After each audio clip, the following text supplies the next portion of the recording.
Welcome to another episode of Game Boy Roulette, where we take a look at randomly chosen games from the Game Boy library. Fish Dude, the less successful spin-off to Hey Dude. I won't lie, when this title came up, I legitimately burst out laughing. Something about the title Fish Dude is just silly. It's two words you might expect to see together in a sentence, but never this close, and especially never as a title. Now, when you first see that, you would expect it to be, well, a fishing game. And I'm always down for a chill fishing game. Something that the Game Boy had a surprising amount of, between hyperfishing, black bass, pocket bass fishing, and Legend of the River King.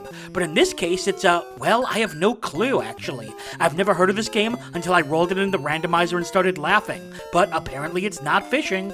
There are two interesting notes on this game. The first is that it's developed by Sofel. If you haven't heard that name, I'm not surprised because they barely existed. They were an infotech company in the 90s that made only 12 games ever, the most well-known of which were the NES games Casino Kid and Wall Street Kid. Kinda surprised this game isn't called Fish Kid. But the other interesting note, this is one of the rarer Game Boy games. While it's far from number one, that being Amazing Tater, it can still sell for upwards of $900 in box. What is this game? Who are you, mysterious fish dude? And where have you been all my life? Oh, I know where he's been, in my nightmares based on this box art. The faces, the weird outfit on the octopus, that creepy as heck looking cat. This falls squarely into the realm of terrifying. Also, is that a dolphin? They know dolphins aren't fish, right? I certainly hope this game can live up to all this hype. Let's dive into Fish Dude. Sofel and Tawakachi, what? Fish Dude! Okay. Yes? I don't even know what to expect here, other than it's not actually a fishing game. Music is slightly cacophonous. Let's go. I have two fishies. What? Okay.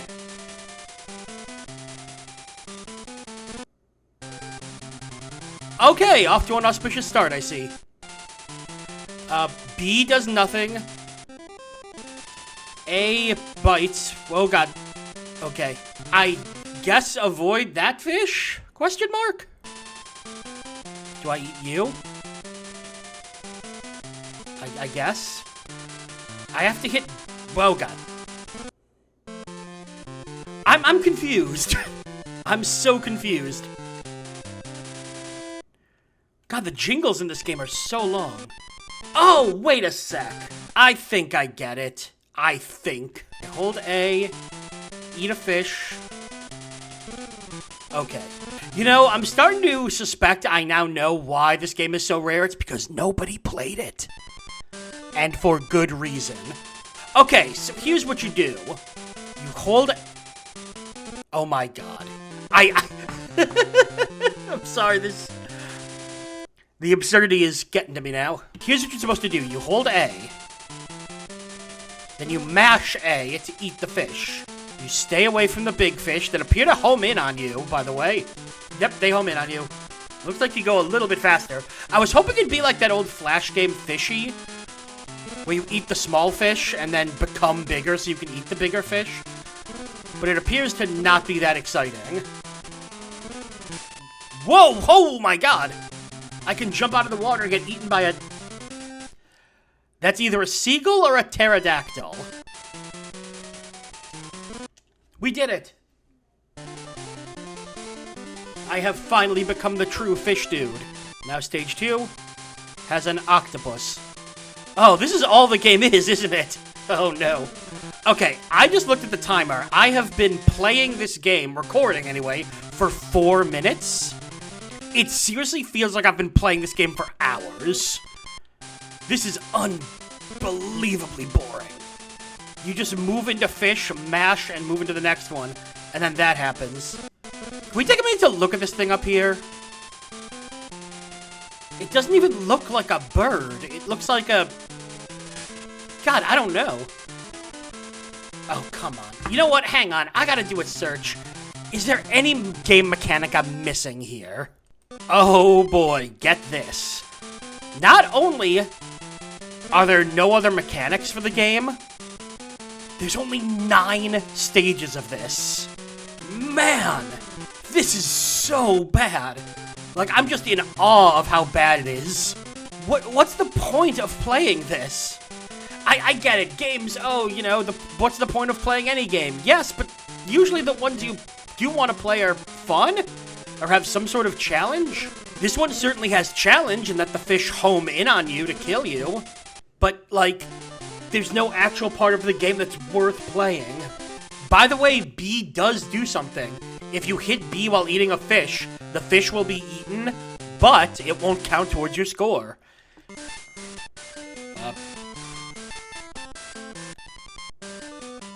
Oh my god. I just managed to guess a stage skip. Oh, I'm a bigger fish now. Look, there's game progression. Has it changed the gameplay at all? Doesn't look like it. I'm just kinda... I have no reaction at this point. I'm just kinda in awe that this game exists. Why is... Well, no, I do get why this game is rare. So if a game gets really popular and starts selling well, they make more copies. Thus, it's not as rare. But if, for example, let's say you have a game, just a totally random example off the top of my head. Let's say you have a game where you just eat fish and the rest of the game is really boring. Don't know where I came up with that idea. And then nobody plays your stupid game. Then there's gonna be like 10 cartridges ever manufactured, and the price will go up.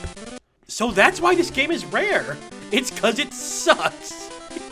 The nicest thing I am prepared to say about this game is that it has a very simple password function.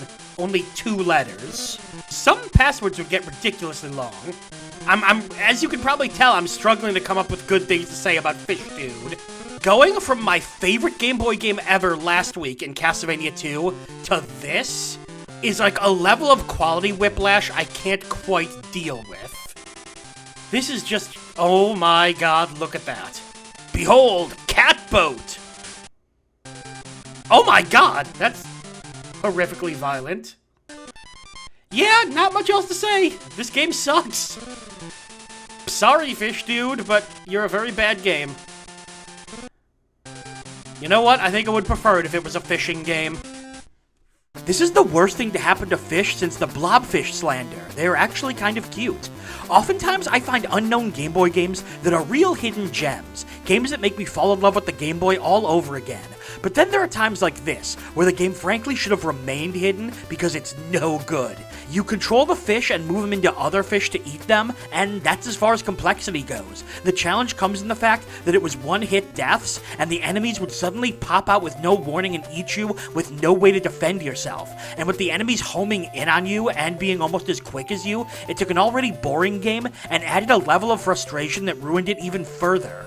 But what ruined it completely was the pure insubstantiality of the game. There are only 9 stages, which is ridiculously short for the Game Boy, and it's not like the game was a launch title. It came out a year into the system's life, when the system was significantly picking up in terms of complexity and quality of games. And there are certainly examples of games that are short but fun, but this one is both short and incredibly unfun. It's one of those examples of games that has absolutely nothing worth looking at. No good graphics, no good music, no good gameplay, nothing. Sorry guys, but sometimes mysteries just have really disappointing results, and in this case, that result is a bad game. This is the kind of game that's rare for a good reason, and hopefully it stays rare. Looks like you're gonna have to find another way to spend $900 on a Game Boy game.